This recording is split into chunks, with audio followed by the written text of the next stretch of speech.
utiliser la table d'ouverture de branche pour pouvoir angler. Et pour ça, donc face à plat, j'ai pas encore ni projeté le nez ni galbé. Je vais regarder, mesurer l'anthrax des charnières, donc au centre des trous, grâce à la mesure, donc 120. Ici on a 120 et je vais regarder, comme c'est une forme avec une cote B à peu près égale à la cote A, ça va être assez peu galbé. Donc on va faire une base de 1, 120 base de 1, il faudra que j'ouvre à 99 degrés face à plat pour qu'une fois galbé en galbe de 1, je me retrouve avec les branches ouvertes à 93 degrés. Pour ce faire, on va utiliser l'angleuse. On commence par monter une ou les deux branches. Là, je les ai prédécoupées pour éviter d'avoir trop de matière à limer. On va ensuite faire un pré-réglage ici à 6 degrés. Alors ça va dépendre aussi de la forme de notre branche. Si la branche a une forme vraiment biscornue, il va falloir prendre en compte puisque les 6 degrés, c'est par rapport à ma charnière et par rapport au centre de l'armature. Donc là, ma branche à peu près parallèle à mon armature, donc je me mets à 6 degrés. Je vais commencer tout en haut, je bloque, toujours la partie basse de la branche sur le guide noir. Et là, je vais venir mettre en contact avec la lime. Là, elle est neuve, donc elle va beaucoup gratter, elle va être très très forte, donc il va falloir que je cramponne énormément, que je pousse vers l'aluminium et en même temps vers ici, tout en gardant le contact avec le guide.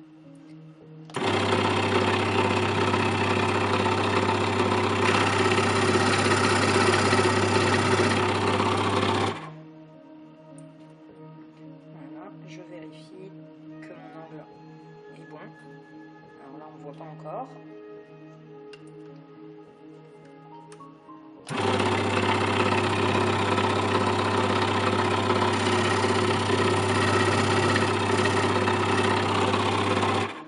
N'hésite pas à gratter s'il y a un petit copeau, ça peut fausser les mesures. Et là, je viens vérifier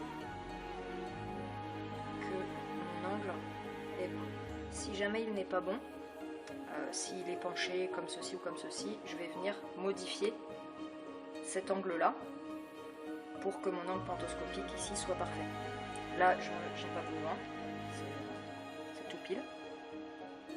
On va essayer d'atteindre les 90 degrés.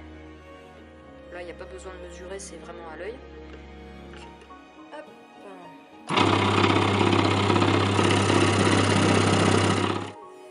Toujours bien, mais pas à 90.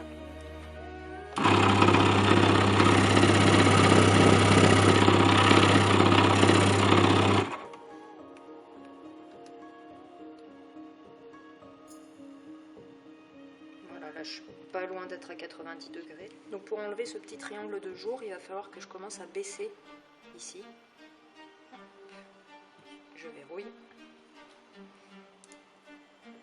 Et là maintenant j'y vais tout doucement.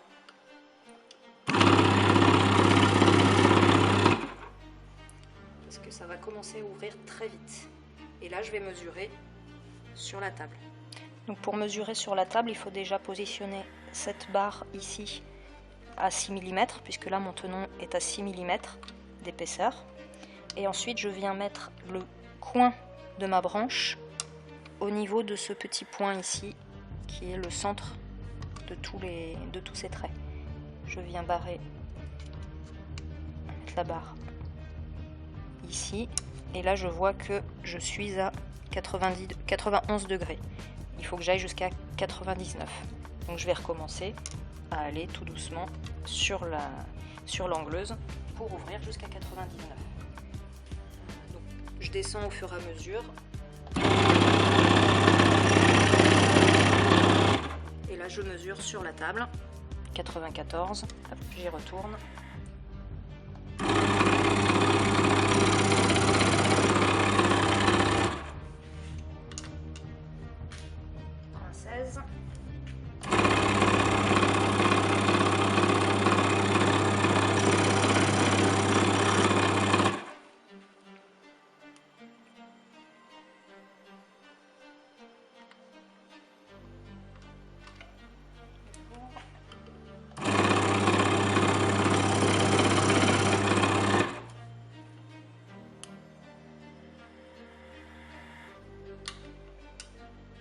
99.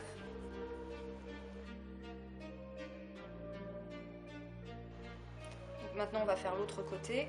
Ça je remonte. Je le verrouille jamais pour pouvoir forcer un petit peu.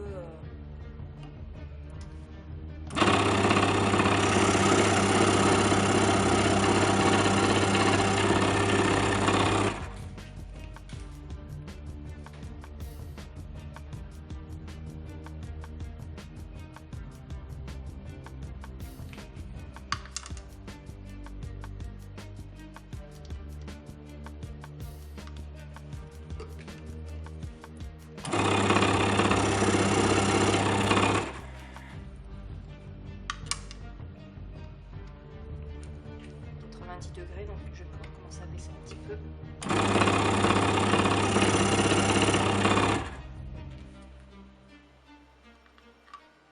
Ah, alors là, il y a un copeau qui m'empêche d'ouvrir complètement.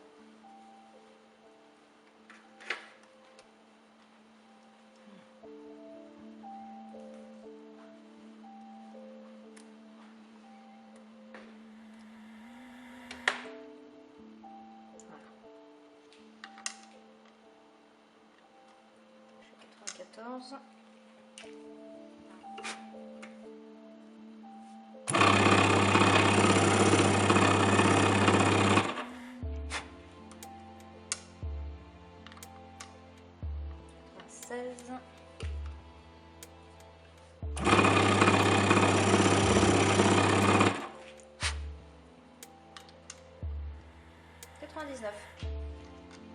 Et voilà. En fait, on commence par enlever de la matière pour venir manger ici. C'est pour ça que je veux ouvrir à 90 degrés en laissant le triangle de jour pour être sûr d'enlever ici et qu'on vienne bien au contact. Ensuite, on va venir enlever en baissant toute la matière au bord ici pour avoir le maximum de plat tout le long du tenon, que la branche repose sur tout le tenon. Donc, on peut monter ou descendre cette hauteur de lime si jamais la lime est trop haute et qu'on vient manger la charnière, ou à l'inverse si elle est trop basse et que ça laisse trop d'acétate. Grâce à ces 4 vis, il faut les desserrer, monter toute cette partie-là et ensuite resserrer en veillant à rester toujours bien parallèle ici, de ne pas se mettre en travers comme ceci ou comme ceci. On peut changer la lime si elle est usée. Donc, premièrement, on peut la retourner. C'est le même grain de lime d'un côté comme de l'autre. Attention à toujours avoir la partie lisse en haut, puisqu'il y a une partie qui lime sur la tranche. Pour ceci, il va falloir desserrer ces 2 vis. Et pour ça, pour pouvoir passer l'outil, il faut enlever cette partie-là grâce aux vis qui sont sur le côté. C'est très simple, il y a 4 vis à desserrer en tout. Donc voilà, on les dessert, on retourne la lime ou on la change et on les resserre.